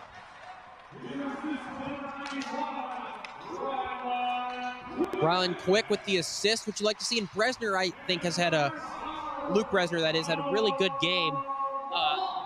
And I'm glad to see him getting rewarded, too. Locke, also a guy we've talked about picking up an assist. Wow. What an unlikely thing to happen.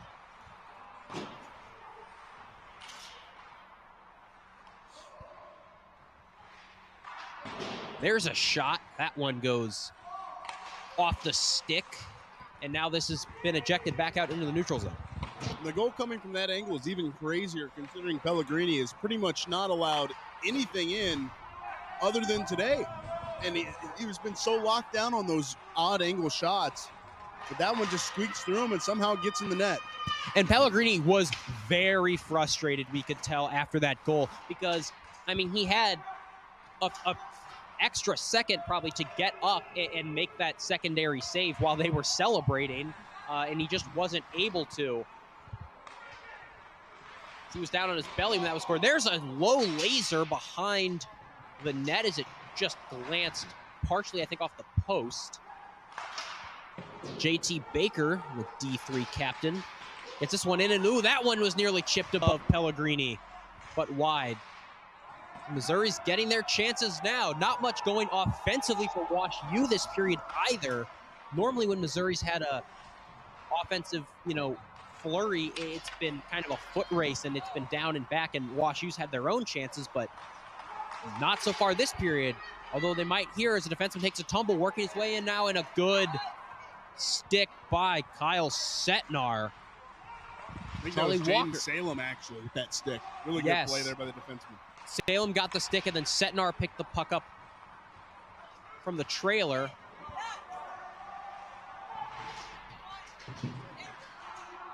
Some nice defensive work. There's Salem again.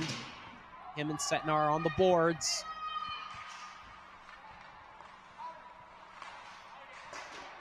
A shot, and that one is saved by Winkles. Now, Missouri, obviously their defensive structure is going to have to stay sound, but Winkles is going to need to be great and probably not let in another goal this contest. 13:54, still plenty of time left in this game for either squad to really assert their dominance. Locke turns that puck over. He was trying to get it to Rylan Quick.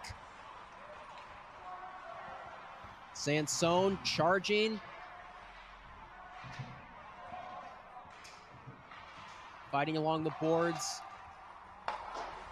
Locke's going to come away with it. Tries to get this one to Bresner. Leaping to grab that puck out of the air is Rylan Quick. And now we've got a neutral zone battle. Tigers unable to break in to the O-zone and challenge Wash U. And Wash U's unable to break into the O-zone and challenge Missouri. So they'll go for a line change. Missouri will sub out a few guys. Bresner working in. There he's got a chance. Shoots this one, and coming out of his net to make the save is Pellegrini. Bresner's played a good game as well, especially in the offensive zone, He's just been driving offense. He hasn't got the best shots off, but he has been getting the puck deep in the offensive zone to sustain some pressure. I would agree with that. And the goal, obviously coming in there at the end after that Missouri power play that started the period. Nice bit of contact along the near boards, near from where we are. Clock's not running once again. Oh, it's not. So what's your... And this is We try to mirror our clock here to what it says in the arena, so... This seemed like an issue that we were looking over in the booth, or not in the booth, but in between the benches. It really wasn't an issue on them. They were hitting the button. You could see the panic. But yes. Unfortunate, but, we're back to play, and it's somewhat matched up with our clock, but, we might be getting some extra hockey here today. It might not be a full 6. And that is actually a thing to note is we've got a 2-on-1 chance that nearly materialized, but a good stick to break it up. But, I mean, Missouri, you need more time, right? Like, Wash U, time was on your side. So, I mean, that could be a small advantage. And if, let's say, Missouri ties this game up with, 10 seconds left, if I'm Wash U, I might protest that. And I think they would be in the right to do so. Yeah, there's at least a full 10 seconds on that 5-minute power play earlier. That too, yeah, the beginning of that power play, which in that specific instance was harming Missouri, since Missouri had to kill an extra 10 seconds of a penalty, but issues that you maybe don't have to deal with in the NHL, but you do here in the ACHA, so as that puck is taken offside, we're going to have a face-off. 11:59 in the period. Will it be 11:59 left in the game? We shall see.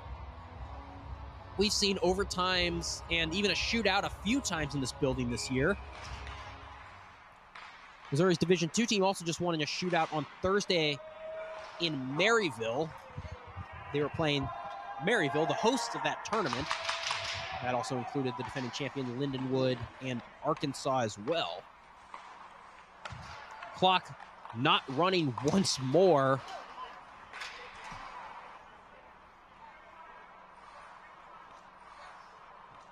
Salem works it.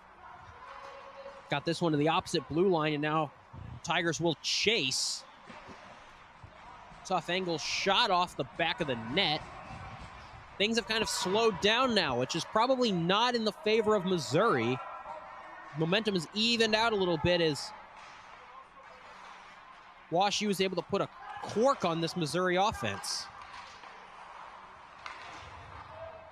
A blown tire might spur a chance for Wash U, but it doesn't. A good job to send this one down. Nearly iced. It went a foot. A man climbing onto the bench. That would have been an icing call, and now I don't know. That should have been either an icing or, if not, too many men. Yeah, one of those two. Didn't get called, either one. That's refereeing right, a little off here today for sure. There's obviously more than 5 guys on the ice a lot when you're changing, but if you don't touch the puck or affect the play, it doesn't matter. But he quite literally affected the play right there. He hit it with his foot. Yeah, so hit off the skate, and then he hopped on the bench. That seems a little illegal to me. Yeah, you could either assume the icing and say, oh, well, it would have iced, or say too many men. Either way. The answer is not nothing, and that's what was called. But either way, Missouri working in now. 3-on-2 briefly. That one is shot and saved by Pellegrini. Once again, another 15 seconds almost added on here from them not starting the clock. So this might be something we keep track of here as this game gets late. And again, I mean, you hope it doesn't come to this because it would just be ugly. But I mean, let's say Missouri scores, 5 seconds left in the game and ties it. Wash U might have to officially protest. I mean, there's not really much you can do. I mean, if the clock's not working, it's not working. It's certainly not the fault of the people in the booth. We can see them hitting the button and it's just not processing. So it's definitely not the fault of any humans. Like we were talking about yesterday, too. The arena is about 10 to 15 degrees colder than it has been all year. That too, yeah. So technology issues might arise. And this ice might play differently, as we've seen a lot of blown tires here in this game, especially even compared to yesterday. And, I mean, home teams, that is a home ice advantage. You recognize, what parts of the ice do what, how the boards bounce. That was the old 90s Red Wings had the puck bounce a very specific type of way off the end boards, and were able to constantly bounce pucks off those and spur chances. And it's something that, well, it's hard for Washington Park Ice Arena because that stuff always seems like it's changing. Under 10 minutes now. It's 9:25 listed on the clock. Wash U with it. And if you're the Bears, you could sit back and just play defense for the last 9 minutes and hope they don't score. That is an option. However, I don't think they're comfortable with that. And you want, ideally, an insurance marker if you're Wash U.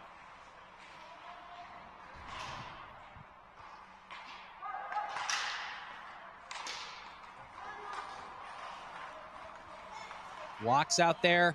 Haji skates through the whole defense and is able to get this one down low. McNamara sitting at the blue line, but they're not going to... Ooh. What?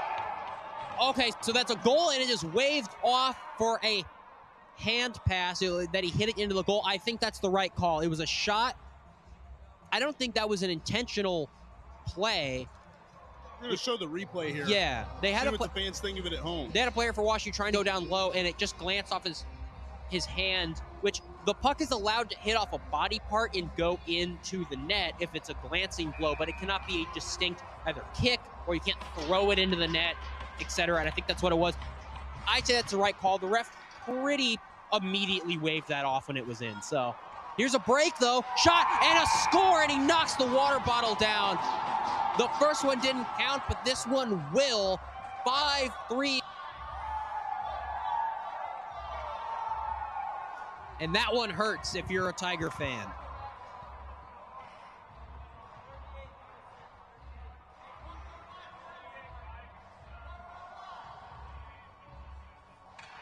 Okay, they're going to give that to Riceberg, who had one earlier in this game, so that's his second. It's now 5-3, so if you're Missouri, you go from feeling pretty good to now you're going to have to get two pretty quick goals here. And then you start, I mean, you get one is the goal. Get one, and then you start thinking about pulling the goalie. Ideally, you score one in the next 3 minutes. Here they go. A little bit of speed, but the pass is just off for Salem. Tries to poke this one in. There's a chance in front, and Pellegrini does a good job collecting it and some pushing and shoving after the whistle. Usually these scrums are pretty even of, yeah, that's just hockey, but I feel like there was a little bit more instigatory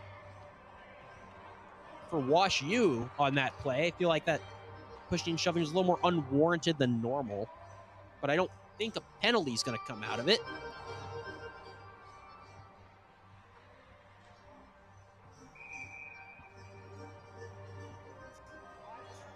They're going to set down for a faceoff. Ben Hewerman taking the faceoff for Missouri. He loses this. Wash U with it, and now they've got that insurance marker, so they are probably going to be comfortable just sitting back and playing defense, playing the puck possession game, not letting Missouri get any chances, especially with how, frankly, anemic Missouri's offense has been this series. They had the end of the second, start of the third, a good offensive flurry where they got those 3 goals, but overall, I mean, you look at the numbers, this is 6 periods almost, and only 3 goals scored in this series for Missouri. So man goes down, and Wash U's going to use that. It's a 3-on-3 rush. Pass to the slot, save by Winkles. Puck is loose, held at the blue line by Wash U, and now it's put out in the neutral zone. We've got ourselves a whistle. Oh, and there's some pushing and shoving well behind the play. Hewerman went down. See if there's a penalty call here, and it looks like there will be. That was the speedster Dezoa Chen.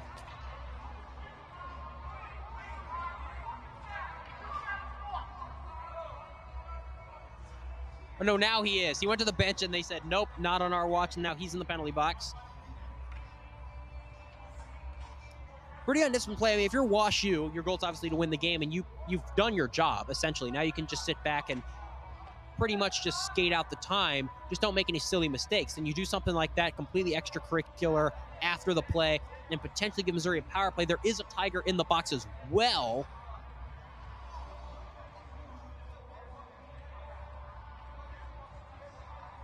It does open up things offensively a little bit. Just interesting. They're still deliberating. Both captains are talking with the officials. JT Baker and White and Hannon for WashU.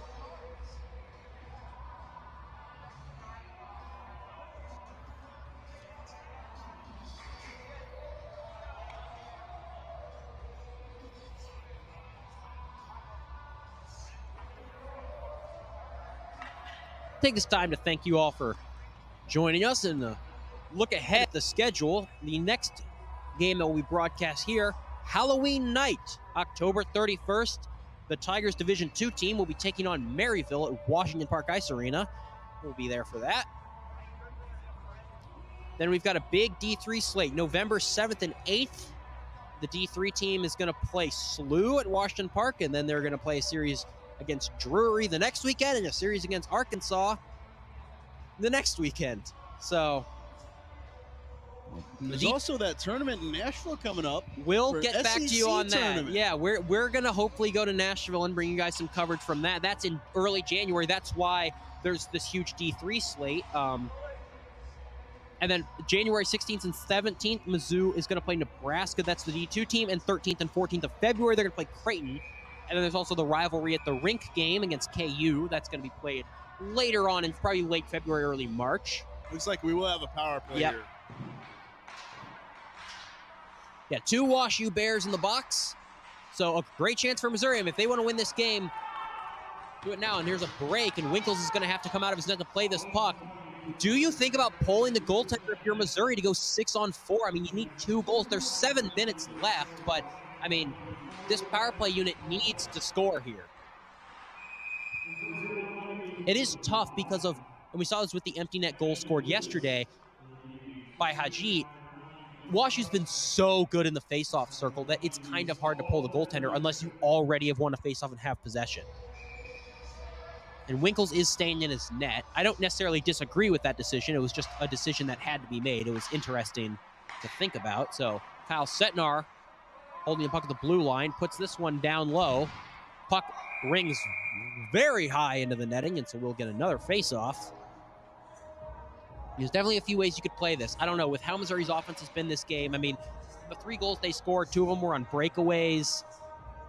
WashU is probably not going to be overly putting on offensive pressure. They're probably going to be pretty conservative and not allowing breakaways. So I would say maybe pulling the goalie might be your best option. I'm not sure how much they practice 6-on-4, but either way, we're 5-on-4. This is a Gumby's Pizza power play. Here's a shot from Setnar, a wonderful chance and a blocker save. Kyle Setnar once more on his knee at the blue line. He was tripped up slightly, no call. Setnar coming in. Good stick there by Heuerman to keep that in the zone. And then Heuerman with a nice pass to JT Baker. Baker couldn't get anything on that shot. Tigers still remain with the puck. Heuerman at the blue line. Does a good job trying to shed the defender, and the Tigers are all on the right side of the ice. Up to the blue line. Set over. What a pass and a shot. Save made. Some crisp passing, but they just weren't able to get anything on the shot. Was that Heuerman or Baker that couldn't get the shot off there?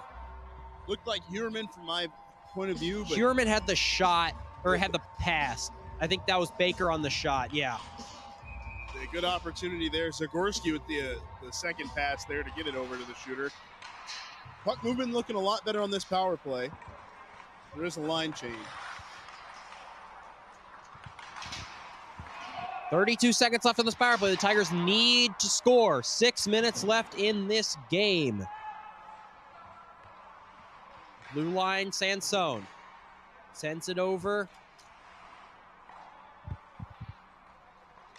Now the Tigers are circling around. Sansone again.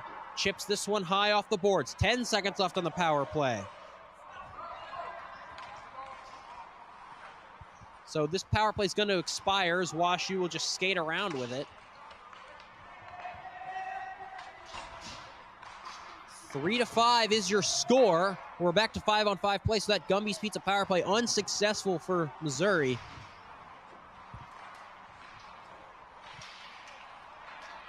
Luke Bresner with the puck does a good job to shed a defenseman. Pulls up, works his way inside, tries to dish this one to his teammate. He's able to. Working around behind the net. Tough shot blocked.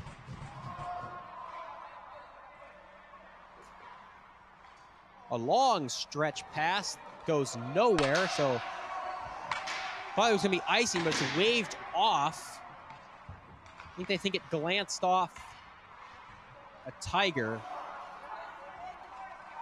Setnar, one of the goal scorers for Missouri, he's not able to break into the zone, but now he does. Kyle Setnar.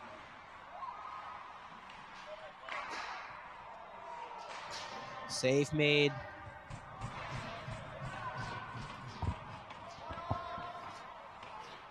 Four minutes, 20 seconds left in this contest. Missouri's offense not able to get anything going beyond that stretch at the end of the second and start of the third. Blue line shot looking for a deflection. Nothing doing. 4 minutes now remaining in the game. Time very much on Wash U's side.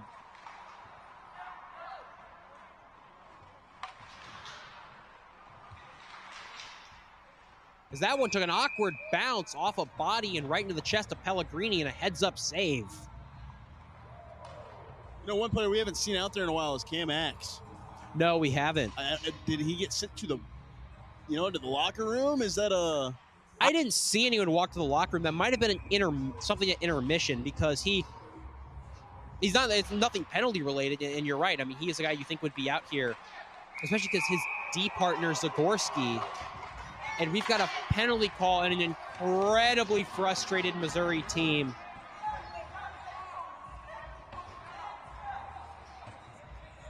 Unfortunate there. McCabe going to the box.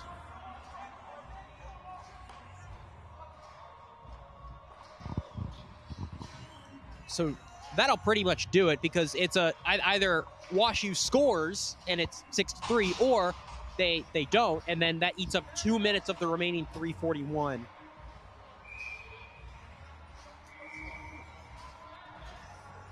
Penalty killers are going to have to come up big here if the Tigers want to come out with this game.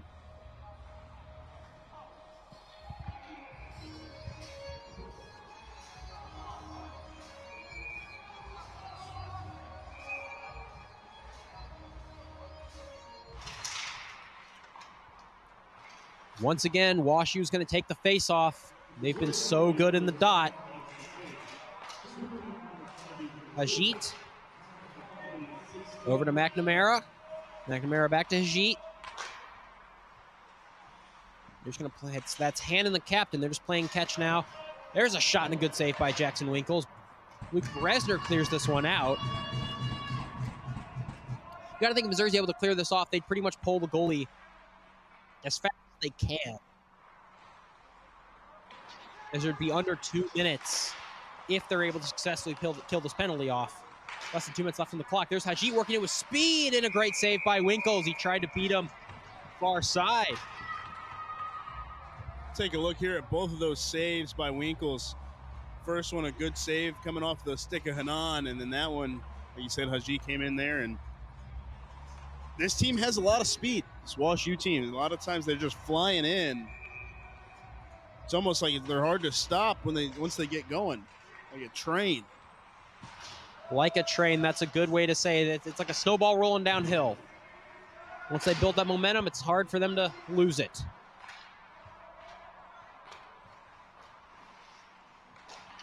In Missouri, you still got to keep your penalty kill structure, and this penalty kill brought to you by Harpo's. 1 minute remaining. There's a shot and a save made by Winkles. So 2 minutes and 30 seconds left on the game clock. 53 seconds left on this power play.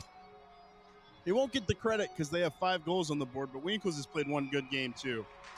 He's been outstanding. He has. I mean, when your team spends the entire game in the defensive zone, you are going to give up ugly chances, and there's not much the goaltender could do, but he has to have had at least 30 saves. And I do mean at least. It's been some high-quality chances as well. There's a shot. That one saved high. Tried to beat Winkles above his shoulder, but he was able to be heads up and get a shoulder on that one. There's a 3-on-2 potentially if they hurry, and they can't. Missouri's defenseman will get a change. We've got a whistle.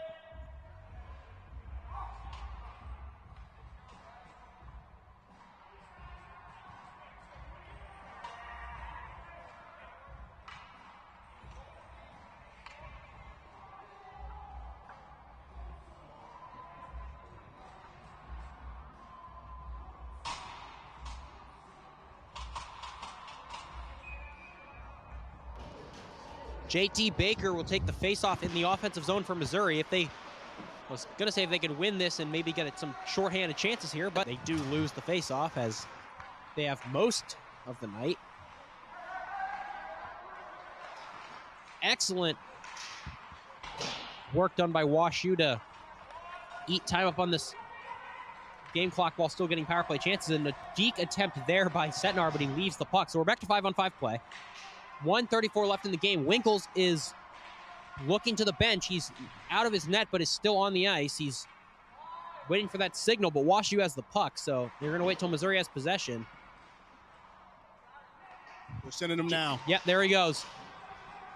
Unfortunate Turned the puck over right as, and a long empty net goal. Scored by Hajit, I believe, and an excellent effort by Locke diving to try to baseball bat that one out, but Winkles went to the bench, and right as he did, they turned the puck over. It's hard to pull your goaltender, and that's part of the reason that, you know, Mizzou's lost this game. And yesterday's, when you can't keep possession of the puck for more than a few seconds, it's hard to pull your goaltender.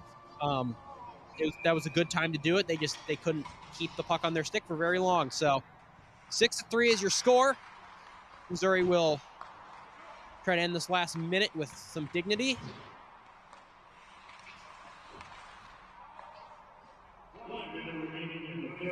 That one is backhanded high into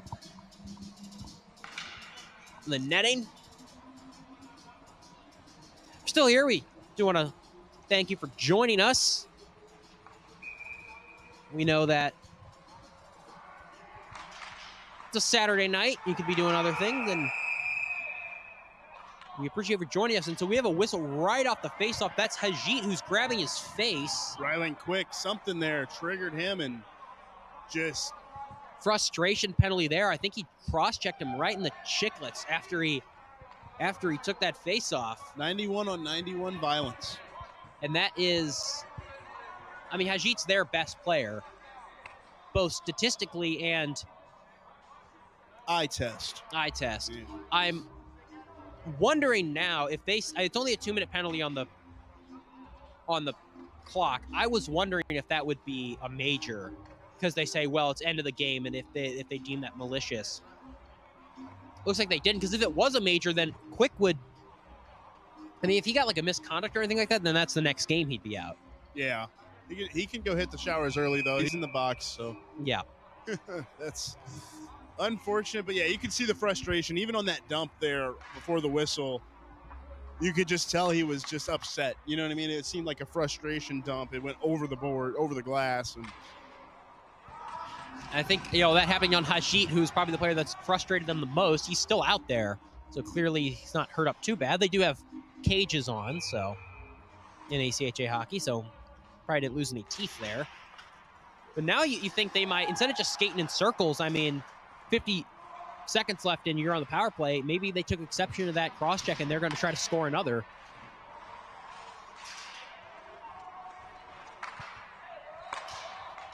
But as this game winds down, we do thank you all for joining. If you're a Mizzou fan or a WashU fan, we appreciate you tuning into our live stream. We will. ooh, Oh, that happened right near the us. boards. That's Noah Locke. honestly incidental, but Yeah. going to the box, I seen it crystal clear right in front of us, like you said.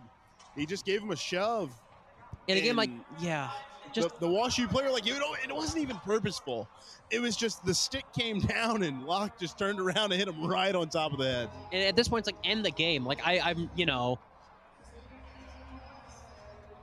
what more penalties? It's like, okay, at this point, just both teams want to go home.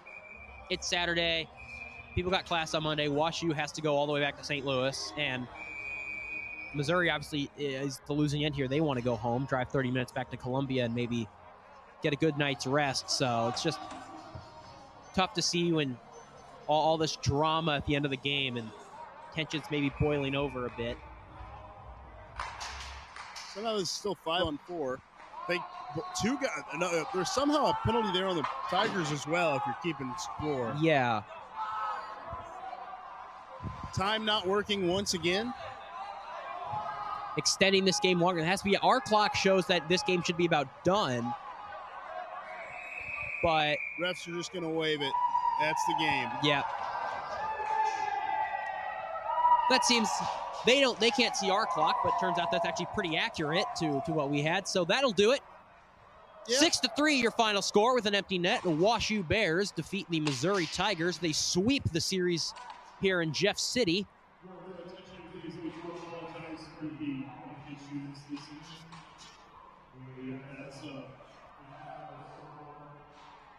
As they are apologizing for the scoreboard issues here, the clock.